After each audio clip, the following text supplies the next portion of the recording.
Even if the Mariners sneak into the postseason, can 2023 be viewed as a disappointment for the team? Plus, what does the future of first base look like in Seattle? We'll discuss all that and more coming up here on Mailbag Monday. Colby, hit it. You are Locked On Mariners, your daily Seattle Mariners podcast. Part of the Locked On Podcast Network, your team every day. Ahoy, sailors. It is Monday, September 25th, 2023. This is Trident and Colby Patnode for the Locked On Mariners podcast, brought to you by Sleeper. Swing for the fences on Sleeper picks, and you can win up to 100 times your money. Download the Sleeper app and use promo code Locked On. That's LOCKDON, and you'll get up to $100 matched on your first deposit. Terms and conditions apply. See Sleeper's terms of use for details. Currently operational in over 30 states. Check out Sleeper today. Thank you so much for making us your first listen. Subscribe, like, and turn on alerts if you're watching on YouTube, or subscribe and leave a 5-star review on your preferred podcast platform if you like what you hear. And if you're part of the crew and rock with us every single day, let us know in the comments below. And if you want to hear from us even more, please consider signing up for our Patreon. You can now get a free 7-day trial to check out the show. The link, as well as our social accounts, is in the description of this episode. It is Mailbag Monday, the show where we answer your Mariners questions. Let's see what you want to know. We're going to start here with Linguini, who wants to know, if we do still make the playoffs, would it still be fair to call this season a disappointment? We've seen a good amount of players making somewhat of an improvement, but for a team looking to take the next step, we really didn't. Colby, thoughts? So I would say that this is one of those things where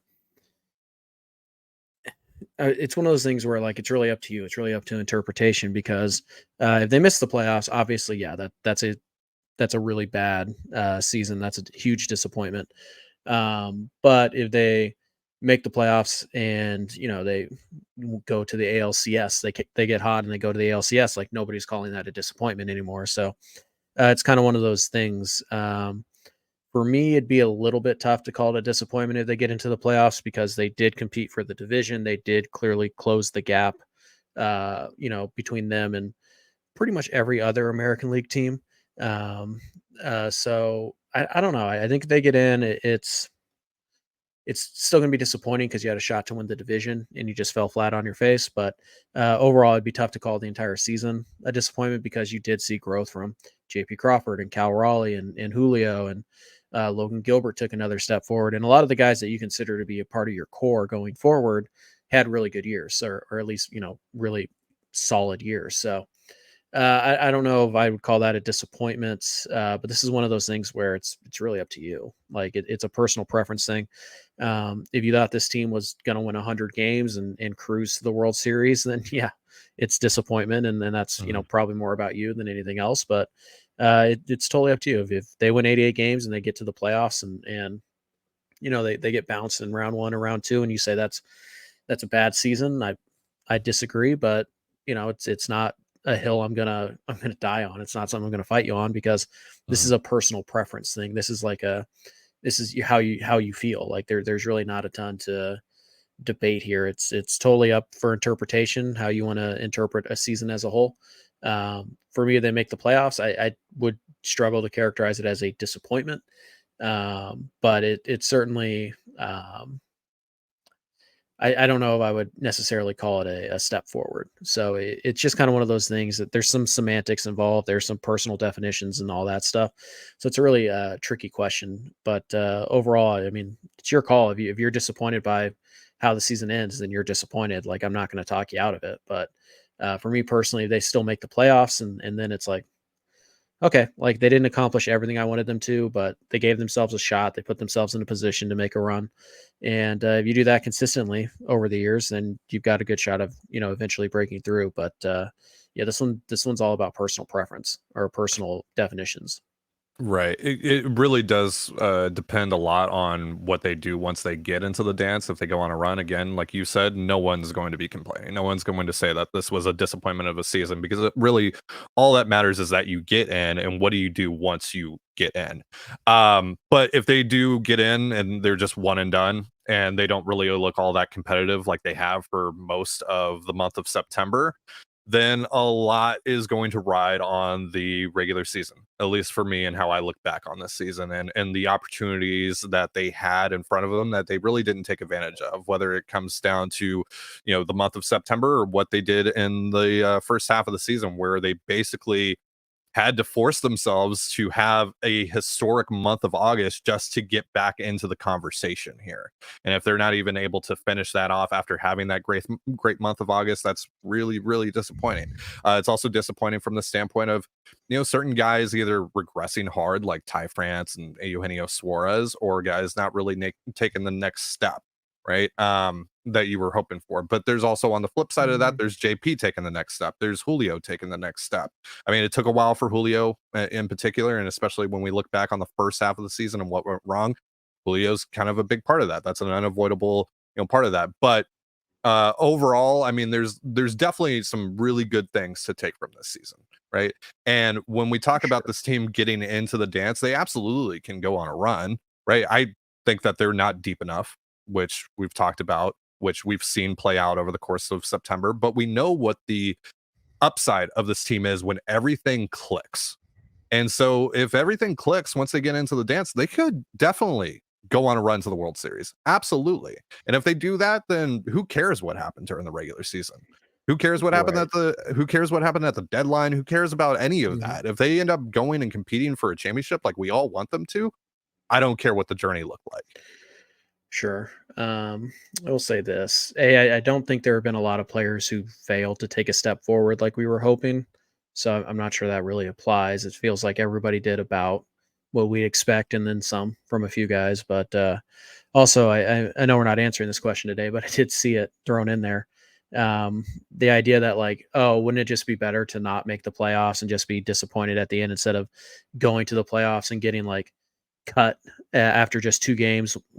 Wouldn't that be more heartbreaking? Why are you watching sports, my man? if that's how you're thinking, would I rather not go to the playoffs just because I think I might get swept in round 1? Are you insane? We watched this team not make the playoffs for 21 years, and the first sign of trouble of them not making the playoffs again, it's oh, do we even really want to go? Seek help. If you're asking that question, either out loud or to yourself, you're nuts. The answer is, of course, you want to make the playoffs. Don't be stupid. Of course, you want to make the playoffs, even if you think that you're probably going to get swept by Minnesota or whoever. Of course you do. Don't be dumb. Come on, guys. Right. On the step forward conversation, I'm more so talking about guys like Ty France. I would like to have seen him obviously take a step forward. Instead, he took 10 steps back this year. Right. But if he was as expected, you'd be yeah, that's fine. It's not like you needed Ty France to be more than he was to win the more than he was last year to really have a good shot to win the division. He just took a step back, and I don't know. I never counted Ty France as part of that. Oh, he could find another gear. It's I feel like we know who Ty France is. I feel like we talked about that during the offseason, but whatever. Yeah, but I feel like I said, I feel like we know what his ceiling is, and we probably saw it last year. Probably. Yeah. All right. Let's get to Reggie's question here. He asks, or they asked rather, which decision was worse, not starting Kelnick on Saturday or leaving Edward Bizzardo in when down by only 2 runs on Sunday? Yeah. The worst decision was actually keeping Wu in the game to start the 4th, and then keeping him in the game after he gave up the home run to Garcia, and then keeping him in the game after he gave up more hard contact, and then keeping him in the game until Leotis pretty much put this game out of reach, because you had to have known that your bullpen wasn't going to be able to shut it down, particularly if you're going to go to Bizzardo for a second inning after the Mariners have closed the gap. So to me, that one's worse. I thought Scott had a terrible game on Sunday. I don't think he pulled a lot of the right levers, and Kelnick should be playing every single day.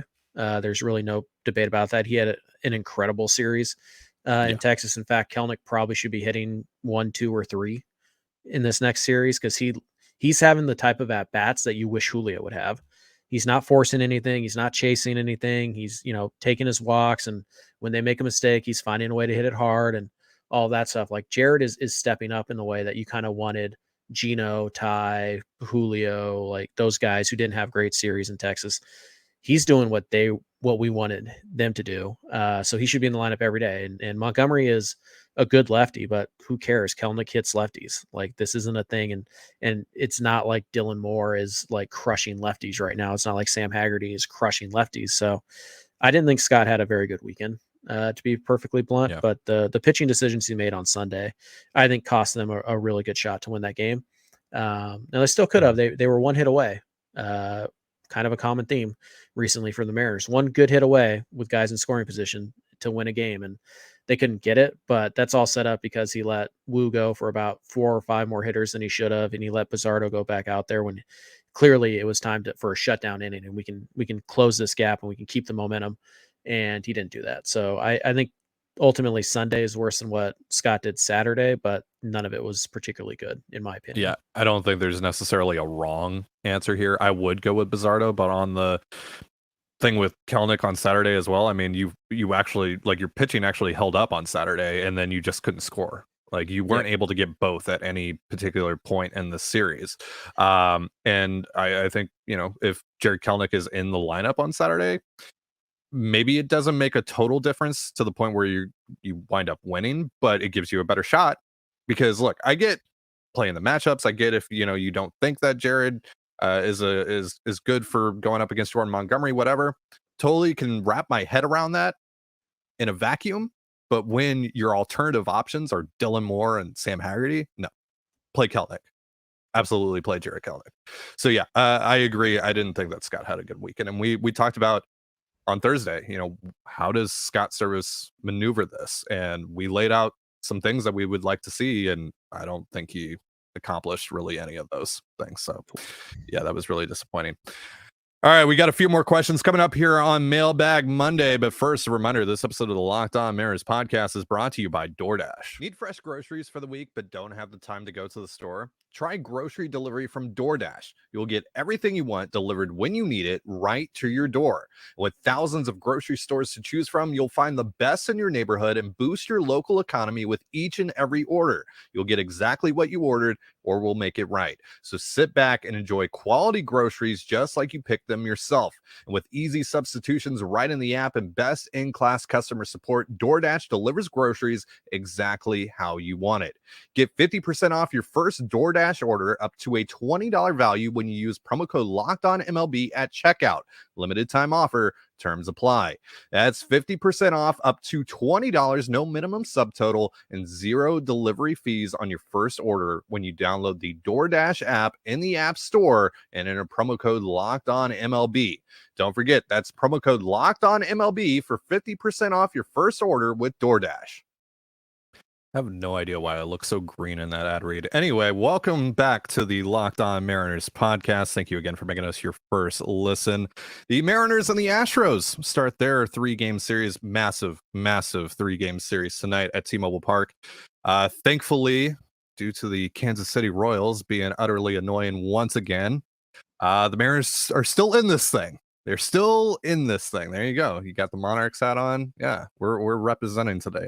So yeah, you can catch all the action on the Mariners hometown broadcast, SiriusXM via the SXM app. We'll see how it goes. We will certainly see how it goes. All right, let's get back into these questions. Tate wants to know, if the Mariners find a way to sneak into the postseason, do you still think they can do damage with their pitching staff struggles and offensive inconsistency?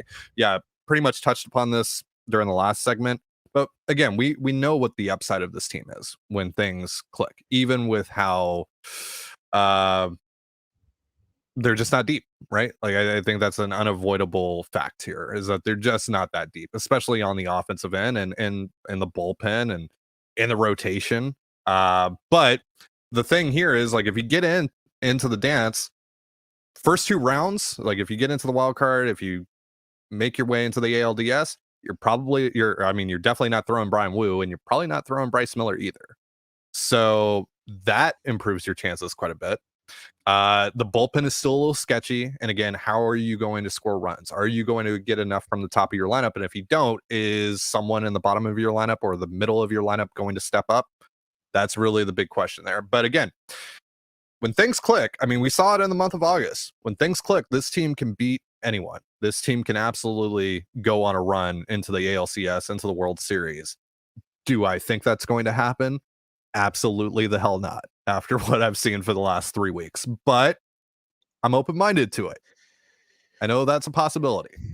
Sure. I mean, look at what teams like the 2021 Atlanta Braves did. They won like 85 games, snuck into the playoffs. They won the World Series. You look at what the Phillies did last year, where they kind of snuck in. They didn't win 90 games, and they just got hot and they rode it all the way to the World Series. So yeah, they certainly can, because again, the Mariners do things that typically you have to do well in the playoffs to advance. You have to pitch and you have to hit home runs, and the Mariners pretty good at those things. But obviously that's a risky business, because if you don't get one of those two things, you probably lose. And that's just kind of the formula for winning in the postseason, is the team that does those two things the best for a 3-week stretch typically wins the World Series. So yes, they're still a threat if they get in, which again, we'll see. But yeah, of course they're still a threat, because like you said, for the first couple series, it's it's Castillo, Kirby, Gilbert in some order, maybe on short rest, but you got to do what you got to do. And so, Yeah. yeah. And then at that point too, you're also probably not giving Bizarro. I mean, Bizarro's probably not making the playoff roster, but like, you're probably not asking Bizarro to go a second inning. You're probably asking Matt Brash to go a second inning instead, or Munoz or Topa or Spire, somebody you have a little more faith in. So, yeah, you kind of pare everything down, and guys don't get used. Like Jose Caballero's not getting a start in the playoffs. He's coming off the bench to steal you a bag. Like, that's his entire role. So, yeah, you kind of pare things down. You're not worried about resting guys. There are built-in days off every couple of days in the playoffs. So you just roll your best out there consistently and go with it. And yeah, the Mariners have a depth problem, but depth doesn't always come into play in the playoffs if you have the right guys sitting at the right time. Because then after that, your depth is just rolls. It's who can steal me a bag, who can play Mhm. shortstop, who can go and play the outfield for me if I have to pinch run or pinch hit for somebody. It's stuff like that. So yeah, they could absolutely make a run. But based on how they played the last 3 weeks to a month, Mhm. I wouldn't bet on it, but it's certainly possible. Yeah, I would say this, that I don't think that this past weekend is necessarily indicative of how a playoff series would go, as even against the Rangers, right? Specifically, because the situations are so different, right? Are so vastly different, and the way that Scott Servais would manage those situations are vastly different to how he did on the weekend as well. I mean, again, on Sunday or on Thursday, we talked about how he needed to manage that series like it was the playoffs, but you can't do it one for one. You can't bring in Luis Castillo in the 8th inning of a game to get you 3 outs or 2 outs or whatever, right? But in the playoffs, you can, right? And in the playoffs, again, you're not throwing Brian Wu, and you're probably not throwing Bryce Miller, at least in the first 2 rounds of the postseason. So, given all of those things, yeah, I think you're better positioned to have success compared to how you were going into this past weekend. But again, they have to get hot, and they need guys to step up, and that's really, again, because they're not deep enough. So you need the top end of your roster to really carry this thing, or you need something completely unexpected to happen. And I would lean towards the former happening rather than the latter. But yeah. All right, next question here comes from Jace. How different slash not different do things look today if Tom Murphy doesn't get hurt? Mostly in the context of him getting more of those at bats that more Caballero, Cal, etc. are getting versus lefties. I mean, it might be like a win difference, maybe, but Murph, after he was hitting really well, he was starting to teeter off just a little bit. And like, at the end of the day, we're talking about a backup catcher. I know for a while there, he was like your third best hitter, especially during the trip to Arizona and all that. Like, he was hitting very, very well. But is that sustainable, right? How much is he actually going to get into the lineup? And what does that do specifically for Cal Raleigh, right? I think that's the other thing that we have to look at here is like, what does that extra rest that Cal would theoretically get here by having Murphy still on the roster do for him? Would that be reflected in the numbers at all in a positive way? Because then if we're talking about that, if that is also the case here, then maybe it's a 2-win difference, right? Maybe it's a win from having Murphy in the lineup over someone like Sam Haggerty, because Haggerty has DH'd a couple of times over the last 3 weeks. So if that's instead Murphy, how much does that help you? How much of a boost is that? And then how much is a boost of a more well-rested Cal Raleigh? But those are all hypotheticals, right? If I had to guess, it's probably like a 1 to 1.5 win difference at most. I'd say probably a little bit less than a win, but like a win max. And honestly, it's not even close to the type of impact that would have happened if Ty France was just good Ty France, and Right. if A. Eugenio was just good A. Eugenio during any stretch of this last month, if they had just been that guy for a week. And Ty had a pretty decent series in Texas, minus the Friday game. But if you just got just good Ty France for a week at any stretch this month, you probably have more wins than if you had a healthy Tom Murphy. If you had to pick one or the other. Right. So this is about Dom Canzone kind of not really doing a ton. This is about Dylan Moore. This is more about the guys who are here than it is about the guys who aren't. Right. So it's tough to say, but I would say it's probably a win at most, which is pretty big right now. But I also think that's like, if you really try to stretch things, you can maybe make it a win. There's a lot of mental gymnastics that you have to do here to convince yourself that it's anything more than a win to 1.5 at most. Like, because again, a lot of it is like, what does a well-rested Cal Raleigh give you and all that stuff. So you just go further and further down the rabbit hole, and there's nothing good that really comes of that. There's nothing, there's no real point in doing that. But I think it would have made an obvious positive impact. I mean, there's nothing negative to take from Tom Murphy still being on your roster. But really, what this comes down to is like what I talked about on Thursday's episode, that all 4 of your top hitters are probably not going to click all at once. So who else is going to step up beyond those guys, right? And no one's really stepping up right now beyond those guys. I mean, Jared did on the weekend, but they weren't. He obviously didn't play on Saturday, and the pitching was so bad that even a couple of pretty solid offensive performances on Friday and Sunday were not enough to overcome that. So, all right, we got a few more questions to go over here in just a moment. But first, a reminder, this episode of the Locked On Mariners podcast is brought to you by Sleeper. All right, folks, the MLB playoffs are right around the corner, which means the clock is ticking on your chance to 100 times your cash on daily fantasy baseball. Pick more or less on stats for your favorite players like home runs, hits, strikeouts, and more for up to a 100 times payout on Sleeper. Get your picks right, and you could win big, my friend. If things didn't go well in your home league this year, no worries. You can still salvage the fantasy baseball season over at Sleeper. There you can pick the players you want and call your shot. And when you use the promo code Locked On, that's LOCKEDON, you'll get up to $100 matched on your first deposit. Terms and conditions apply. See Sleeper's terms of use for details. Currently operational in over 30 states. Check out Sleeper today. And you're listening to the Locked On Mariners podcast. Thank you again for making us your first listen here on Mailbag Monday. Again, you can catch the Astros and the Mariners starting their 3-game series tonight. We're at T-Mobile Park on the Mariners hometown broadcast with SiriusXM via the SXM app. Let's get back into these questions here. We got one from Cobbs who wants to know, has Ty France really been that good defensively to justify not getting platooned even just a little bit?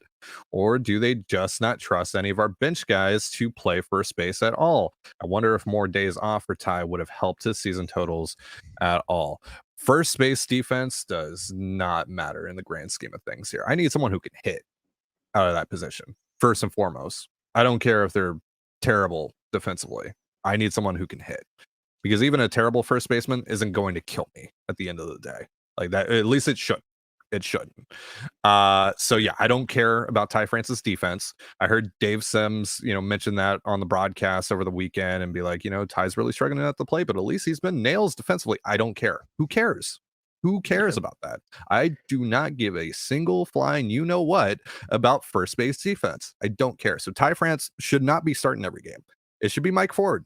It really should. And Ford's been fine at first base. It's been fine. Like it blows my mind why they keep on pushing the envelope here with Ty France. Yeah. The first base defense, even like Evan White, right? Like he's kind of the gold standard. You say, oh, you take a little less offensively because he's so good. First of all, Ty France isn't even in Evan White's league defensively. So we'll start there. But even that, if Evan White was hitting 220, 290, 380, whatever, like with his, platinum glove defense, he still wouldn't be an everyday first baseman in Major League Baseball because the defense isn't that valuable. France, he doesn't need to get every at bat. I get why they're doing it, because like they feel like, if we do catch something here, like he is significantly better than anybody else we could throw out there. And they're right. But we're 150 some odd games in at this stage. Like, what are the odds that he's catching something, this late in the year? Probably not very good. Now, again, he was pretty good this weekend, better at bats, hit the ball hard more frequently. So that's good. But yeah, he should be in there against lefties. That's totally fine. I get not using Mike Ford against lefties. But yeah, there's certain situations where, like, even if it's lefty on lefty, you need a home run. Mike Ford should be getting those at bats because he's more likely to run into one than Ty is. So yeah, his defense is nowhere near enough to prevent Mike Ford from being in the lineup a little bit down the stretch here, but I feel like that ship has sailed in the meantime. So it feels like if they were going to do some kind of platoon at first base, they would have done it a few weeks ago when things started to slide a little bit and there was no sign of life from Ty France. And now there is a little bit. And I feel like they've kind of, that's their guy and they're going to go to the grave with him and just kind of see how it goes. But yeah, they should have started this a few weeks ago. Again, they should have gone out and gotten somebody like Mark Hanna to kind of protect yourselves from a struggling Ty France, who has been even worse in September, from Mike Ford regressing, which has happened. Like, yeah, we know that they needed to, the idea that like they could replace Ty France, like they had Ty France's like bad Ty France at bats covered in their system after the deadline, was not accurate at all. And obviously Canzone is not somebody they trust at first base in the slightest right now. So yeah, I probably should have done it a few weeks ago. At this stage, I think you're just kind of locked in and you're just kind of hoping that you catch fire with France for the next week. And right, maybe you do, but I don't know why why would I start Ty France against Verlander tonight? I wouldn't. I would start Mike Ford. Yeah, 100%. Yeah, especially against righties. Why isn't Mike Ford in the lineup over France? I mean, I know on some occasions it might be both are in the lineup, but if I have to pick one or the other, no brainer. 10 times out of 10, I'm picking Mike Ford right now in that scenario. So, and then I guess it comes down to, do you trust Dom Canzone or do you trust Ty France? Because you could just put Ford at DH. Yeah. Or you put Ford at first base, and then DH can be Canzone or it could be France. And it seems pretty clear to me, at least, that the Mariners have made it abundantly clear that they're not quite willing to trust Dom Canzone 100% because he barely played this weekend, even against a couple righties. So yeah, I don't blame them for that either, because we've talked about Canzone quite a bit on this podcast. Yeah. Has some big moments, certainly has a lot of upside. I believe in the bat long term, but he has not been that guy this year. Yeah. Well, and with the way that we've seen them, just like you said, go to the grave with Ty France here, this is why I've been telling you for the last couple of months when you've brought up the possibility of non-tendering them during the offseason, that I don't see it. I don't see it. I mean, maybe that changes. Maybe they will, once they have more avenues to replace him. Maybe they see that differently, but right now I can't envision Jerry Dipoto and Justin Hollander just completely washing their hands of Ty France this offseason. I think they're going to give it at least a few more months next season, but we'll see. Speaking of, we have a question about that from Mudcat Grant. If this is Ty's last year, and Mudcat Grant mentions, I don't think it will be. I think he gets at least until next trade deadline. I agree. And he is replaced inside the organization. Who do you want to see get a shot at first? Robert Perez, Tyler Locklear, Dominic Canzone, Spencer Packard, Warmoth. No way Laz is ready by July, right? Yeah, no way that Laz is ready by July or next year at all, or maybe even 2025. We'll see. Yeah, I mean, like, the logical choice would be probably not Canzone for all the reasons that you just mentioned, Colby. And Canzone looks like he's probably a platoon hitter until he proves otherwise. It's probably Tyler Locklear then. He's the closest. He has the highest upside of the guys that you mentioned. It's not ideal. You need to go out and get someone that actually is proven at the major league level. But yeah, if I had to pick one of those guys, the answer is none of the above. Yeah, it has to be. Yeah. But yeah, if you're picking one, it's Locklear. Yeah.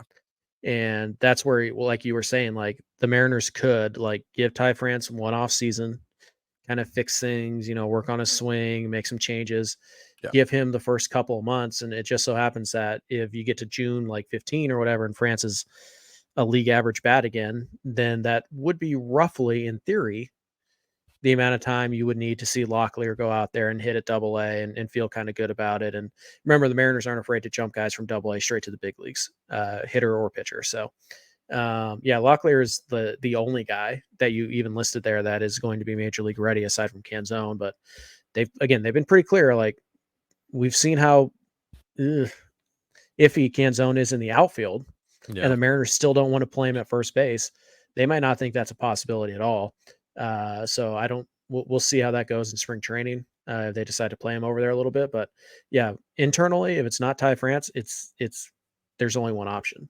So that's why the correct answer has to be, you have to go outside of your org, and you have to get somebody at the very least. You have to go get a Mark Canha. You have to go get a JD Davis. You have to get somebody who can go stand at first base. And if they could play somewhere else along the way, great.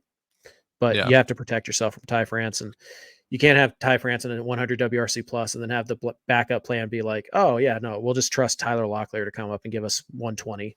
No, as a rookie, no. The other option here could be Eugenio Suarez, but also given his defense at third base, why would you want to move him off of third base if he's still going to be a part of this thing next year? And I think 100%, at least one of these guys, France or Suarez, is going to be a part of it in 2024. I would be very, very surprised if they moved off of both, or even one, to be honest with you. I'd be pretty surprised if they even moved off of one of them.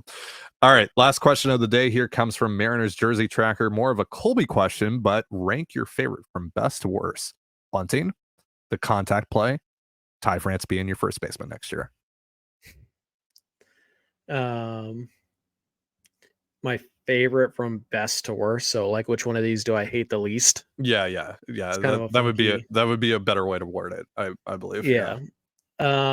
The one I'd hate the least would be Ty France being the first baseman next year, because like, we're not that far off from France being like a 120 WRC plus guy, which is all we need from the first base spot. So if that's their plan and they're like, okay, and we're going to have Locklear come up, but we're also going to go sign